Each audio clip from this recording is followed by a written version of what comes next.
So, sex is one of those subjects that many Christians avoid entirely. And yet, interestingly enough, it's one of three subjects found throughout the whole Bible. And the only one of those three subjects, God, sex, and money, found throughout the whole Bible, has a whole book dedicated to it, the Song of Solomon, or Song of Songs. So, the question arises as our society deals with homosexuality, transgenderism, polyamorous, polygamy, sex outside of marriage, sex before marriage, adultery, etc. Why is this subject so important to both God and Satan? And why is it so central to us?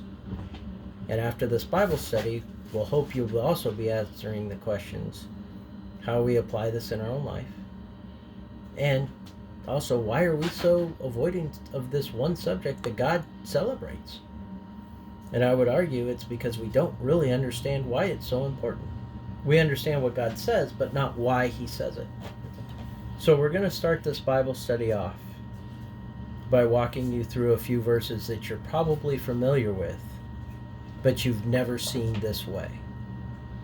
So have your Bible open, go back, and if you have questions, comment and let us know, and we'll try to answer them as best we can. So we're going to start with Luke 10:27, the Great Commandment. And the greatest commandment is to love the Lord your God with all of your heart, all of your mind, all of your soul, represented by this big block, and all of your strength, which can also be translated as to the best of your ability.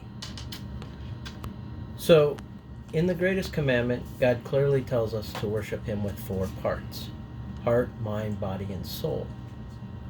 Now, the heart is an emotional center. It's an allegory for an emotional center.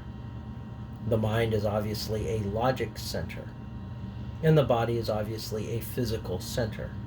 But all these integrate into our soul, which is spiritual and eternal.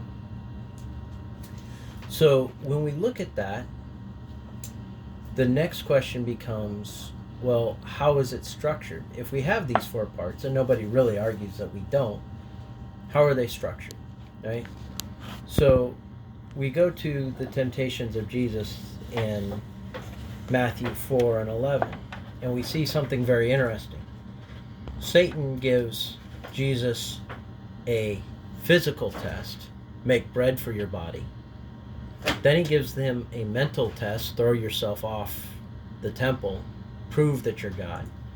Then he gives them an emotional test, avoid the pain of the cross and I'll give you the whole world.